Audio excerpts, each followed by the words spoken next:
আমার দুই মেয়ের স্কুলে অনেকটা সময় ধরে ওদেরকে থাকতে হয়, তাই সেই কারণে প্রতিদিনই আমি ওদেরকে দুটো করে টিফিন দিই। একটা ব্রেকে দিই আর একটা লাঞ্চে দিই। লাঞ্চে চেষ্টা করি খুব ভারী কিছু একটা দেবার। আজকে করে দিয়েছিলাম চিড়ের পোলাও, আর চিড়েটা ভেজানোর সময় অনেকটা পরিমাণে আমি ভিজিয়ে ফেলেছিলাম। আমি একটু রেখে দিয়েছিলাম ভেজানো চিড়ে। তো চলুন আজকে এই ভেজানো চিড়ে দিয়ে দারুণ একটা রেসিপি করব। নমস্কার, রোমাস কিচেনের সবাইকে স্বাগত জানাই। তো চলুন শুরু করি আজকের রেসিপি। চিড়েটা অনেকটা সময় ধরে ভিজিয়ে রাখার কারণে বেশ অনেকটা ঝরঝরে হয়ে গেছে। এবার একটা ফ্রাই প্যানের মধ্যে আমি দিয়ে দিলাম এখানে 1 চামচ ঘি। ঘিটা দেবার পর চিড়েটা দিয়ে দিলাম আমি। ভেজানো চিড়েটা এবার আমি হালকা আছে মানে একদম লো ফ্লেমে রেখে আস্তে আস্তে আমি ভেজে নেব। কোনো রকম কালার কিন্তু চেঞ্জ করব না, পুরোটাই কিন্তু লো ফ্লেমে আমাকে ভাজতে হবে। চিড়েটা আস্তে আস্তে ভাজার কারণে অনেকটা কিন্তু শক্ত হয়ে যাবে, আর কালারও চেঞ্জ হবে না, যেন সাদা ভাবটা বজায় থাকে। এইভাবে আমি চিড়েটাকে 15 মিনিটের মতো আমি ভেজে নিলাম। চিড়ে ভাজাতে দেখুন একদম রেডি, কোনো রকম কিন্তু কালার চেঞ্জ হয়নি, খুব সুন্দরভাবে কিন্তু ঝরঝরে হয়ে গেছে। এবার সাইডে রেখে দিলাম ফ্রাই প্যানটা, বসিয়ে দিলাম এখানে একটা বড় জায়গার মধ্যে দুধ নিয়েছি আমি 1/2 লিটার। দুধটা কিন্তু আগে থেকে আমি জাল দিয়ে রেখে দিয়েছিলাম, তাই দুধটা ফোটানো অবধি আমি ওয়েট করছি। দুধটা কিন্তু খুব ভালোভাবে ফুটে গেছে। আর আপনারা যদি কাঁচা দুধে করেন সেক্ষেত্রে একটু ভালো করে ফুটিয়ে নেবেন অনেকটা সময় ধরে। এবার আমি দিয়ে দিচ্ছি এখানে 4 থেকে 5টা এলাচ। মুখটা দেখুন একটু খুলে দিয়েছি আমি, যাতে সুন্দরভাবে কিন্তু গন্ধটা দুধের মধ্যে বেরিয়ে যায় এলাচের। এলাচটা দেওয়ার পর আমি 2 থেকে 3 মিনিট ভালো করে একটুখানি ফুটিয়ে নেব, যাতে খুব সুন্দরভাবে একটা ফ্লেভার তৈরি হয়ে যায়। রেসিপিটা শেষ অবধি দেখবেন, খুব ভালো লাগবে আপনাদের। দারুণ একটা রেসিপি, ইউনিক রেসিপি হতে চলেছে। এবার 2 থেকে 3 মিনিট পর আমি দিয়ে দিচ্ছি এখানে 1/2 কাপ চিনি। আমি কিন্তু এখানে 1/2 কাপ চিনি দিচ্ছি, আপনারা পরিমাণটা বাড়াতে পারেন টেস্ট অনুযায়ী। চিনিটা দেবার পর আমি 5 থেকে 6 মিনিট দুধটাকে ভালো করে ফুটিয়ে অনেকটা পরিমাণে কমিয়ে নেব।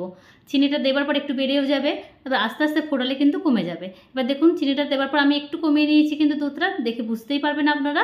এবার দিচ্ছি আমি এখানে মিল্ক পাউডার 5 থেকে 6 চামচ মিল্ক পাউডার আমি আগে থেকেই হালকা উষুম উষুম গরম জলে গুলে আর সাইডে রেখে দিয়েছিলাম, দুধের মধ্যে দিয়ে দিচ্ছি। দুধের মধ্যে মিল্ক পাউডার দিলে কিন্তু দারুণ খেতেও লাগবে, আর খুব তাড়াতাড়ি কিন্তু দুধটা একটা থিকনেস চলে আসবে। পাউডার দুধটা দেবার পর আমি 6 থেকে 7 মিনিট দুধটাকে ভালো করে ফুটিয়ে নেব, একটা থিকনেস আসবে। এবার দিচ্ছি আমি 6 থেকে 7 মিনিট পর কাজুটা আমি 2 হাফ করে নিয়েছি, 1 মুঠোর মতো দিয়ে দিলাম। দিচ্ছি কিশমিশটাও 1 মুঠোর মতোই দিয়েছি, তবে এখানে পরিমাণটা আপনারা কম বেশি করতে পারেন। রেসিপিটা আপনারা শেষ অবধি দেখবেন, খুব ভালো লাগবে। যতক্ষণ দুধটা ফুটছে বলে রাখি, আপনারা কে কোনখান থেকে আমার রেসিপি দেখেন প্লিজ কমেন্ট করে জানাতে ভুলবেন না, তবেই তো আপনাদেরকে ধন্যবাদ দিতে পারবো। বলুন, আপনারা যে এত সময় নিয়ে আমার রেসিপি দেখেন। এবার দিয়ে দিচ্ছি ভেজে রাখা চিড়ে। ভেজে রাখা চিড়েটা কিন্তু দেওয়ার সময় একদম গ্যাসের ফ্লেমটা লোতে রাখবেন, তবে পুরো রান্নাটা কিন্তু গ্যাসের ফ্লেমটা লোতে রেখেই করার চেষ্টা করবেন। দেখতেই পেলেন দুধটা কিন্তু আমি আগে থেকে রেডি করে নিলাম। যদি আমরা চালের পায়েস করি তাহলে কিন্তু চাল আর দুধ আমরা একসঙ্গে সেদ্ধ করে নিই। আজকে আমি করে দেখাচ্ছি চিড়ের পায়েস। চালের পায়েস তো খেয়েছেন, কোনোদিন চিড়ের পায়েস খেয়েছেন? কি অবাক লাগছে না শুনে? একবার হলেও ট্রাই করে দেখবেন, দারুণ লাগে খেতে। বাড়ির সবাই কিন্তু ভীষণ প্রশংসা করবে। চিড়ের পায়েসটা করার সময় খালি আমি যেভাবে করলাম একদম ওইভাবে কিন্তু সব কিছু ফলো করতে হবে। চালের পায়েস হলে আমরা কি করি, চাল আর দুধ একসঙ্গে সেদ্ধ করে নিই, মানে দুধের মধ্যেই আমরা চালটা সেদ্ধ করে নিই। তবে এক্ষেত্রে কিন্তু পুরো পায়েসের যে প্রসেসটা দুধে আমরা পরে করি চাল দেওয়ার পর, সেটা আগে কিন্তু করে নিতে হবে। মানে দুধটা একদম ফ্লেভার করে তৈরি করে নিতে হবে, তারপর ভেজে রাখা চিড়েটা দিতে হবে।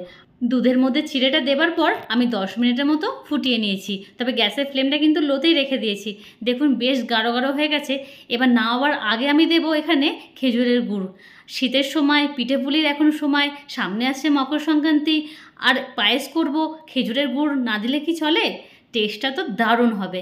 দিয়ে দিলাম আমি এখানে 2 হাতা, আমি যে হাতাটা দিয়ে নাড়ছি তারই মাপের আমি এখানে 2 হাতা দিয়ে দিলাম। তবে এই খেজুরের গুড়টা কিন্তু একদম শেষে দিতে হবে, নামাবার আগে।